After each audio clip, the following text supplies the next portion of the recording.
চৌধুরী মমতাজ হোসেন, তুমি মনে করেছিলে এই শহরের ডন হিসাবে একমাত্র তুমি থাকবে?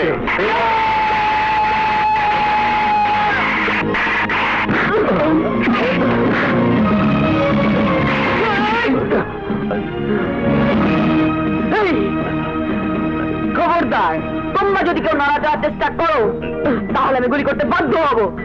এই সাহেব, এরা কি আপনার শত্রু? হ্যাঁ, শত্রু। এই, আমি এক পলক আকাশের দিকে তাকাবো, তারপর আবার সামনের দিকে, এবং সামনের দিকে তাকিয়ে তোদের যদি আবার দেখতে পাই তাহলে তোরা কেউ প্রাণে বাঁচবি না। এই আমি আকাশের দিকে তাকালাম।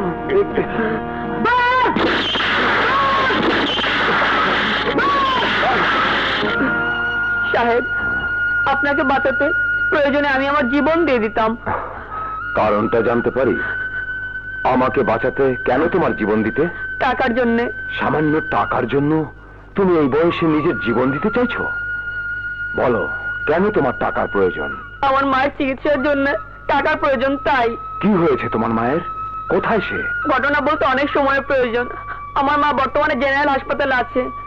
তুমি আমার জীবন বাঁচিয়েছো, আমি তোমার মায়ের জীবন বাঁচানোর জন্য চিকিৎসার ব্যবস্থা করব।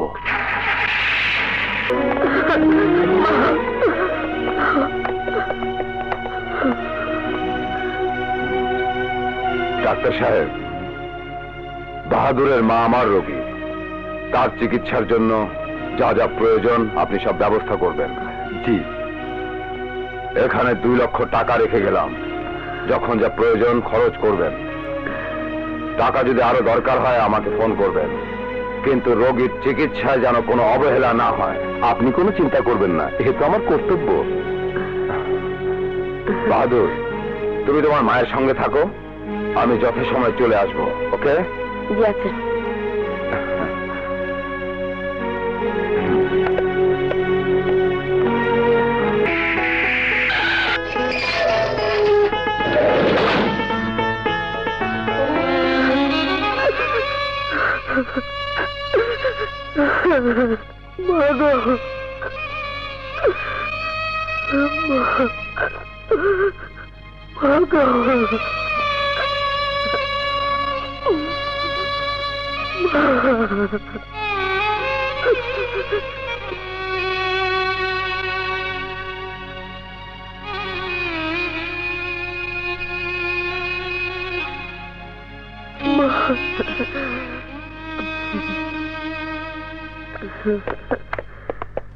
বসুন।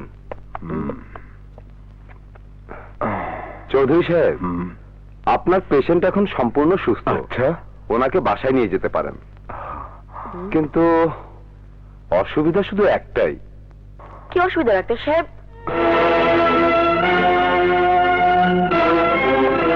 তোমার মা চিরদিনের জন্য বাক শক্তি হারিয়েছেন। তোমার মা আর কোনোদিন কথা বলতে পারবেন না।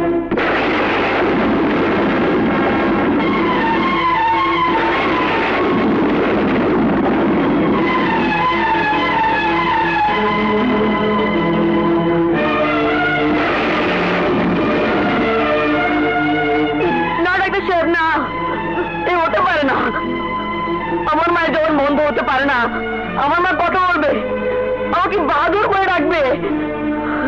আমরা চেষ্টার কোনো ত্রুটি করিনি। বাংলাদেশে যত রকম চিকিৎসা সম্ভব সব করিয়েছি, কিন্তু কোনো লাভ হয়নি। অসম্ভব! আমি বিশ্বাস করি না, আপনি মিথ্যা বলছেন। আমার মা কথা বলবে, আমাকে বাহাদুর করে রাখবে। আরে বাবা, বুঝতে চেষ্টা করো। আমি কোনো কথা শুনতে চাই না ডাক্তার। আমি আমার মায়ের মুখ থেকে বাহাদুর ডাক শুনতে চাই। সেটা সম্ভব নয়। সম্ভব ডাক্তার, সম্ভব। সন্তানের মতো সন্তান হলে সবকিছু সম্ভব। একদিন না একদিন আমি আপনাদের সামনে প্রমাণ করে ছাড়বো। আমার মা কথা বলবে, আমাকে আমাকে বাহাদুর বলে রাখবে। আর যেদিন মা আমাকে বাহাদুর বলে রাখবে, সেদিনই আমি হব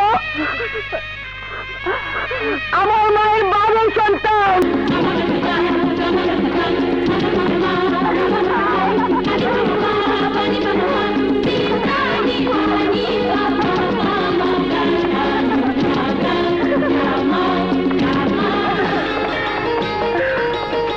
আজ আর দৌড়াতে ভাল লাগছে না।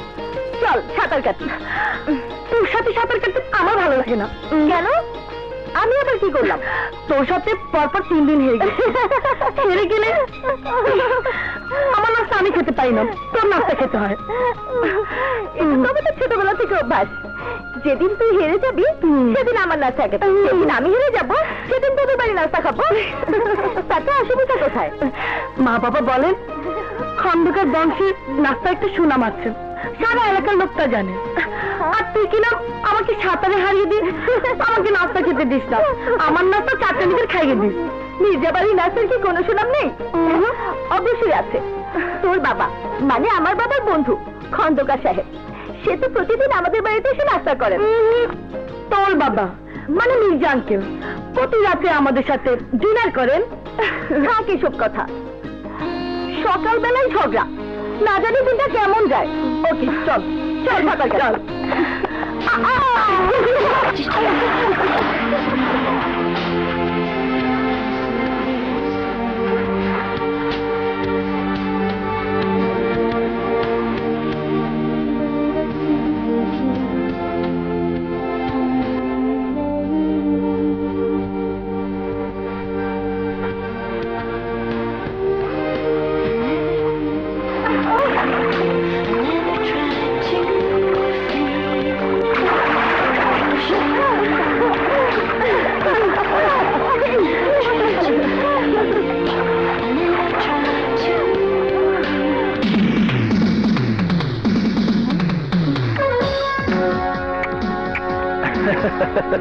এইখানে তুমি কে? জানো আমরা কারা? জানি জানি, তুমি মির্জা কন্যা জিনিয়া আর তুমি খন্দকার কন্যা সাদিয়া।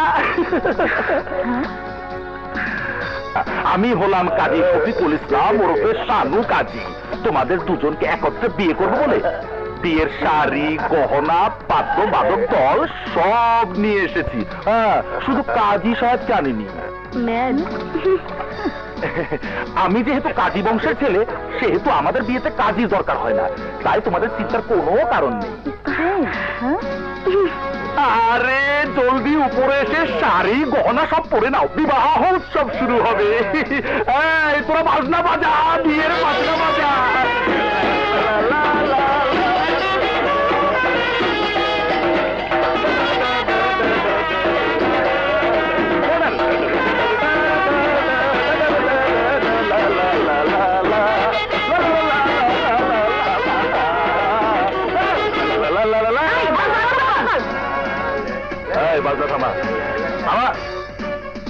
দেখো কাজী সাহেব, আমার বাবা আর ওর বাবা যদি জানতে পারে তাহলে তোমার 32টি দাঁতের একটি দাঁতও থাকবে না। আচ্ছা আচ্ছা, তোমাদের বাবা মা যদি জামাতার দাঁত পছন্দ না করে তাহলে আমি নিজে গিয়ে ডাক্তার দিয়ে দাঁত উঠিয়ে আসবো। আপাতত তোমরা উপরে ওঠো, পরেরটা পরে দেখা যাবে। ওঠো। এই দাদা স্টুপিড! এই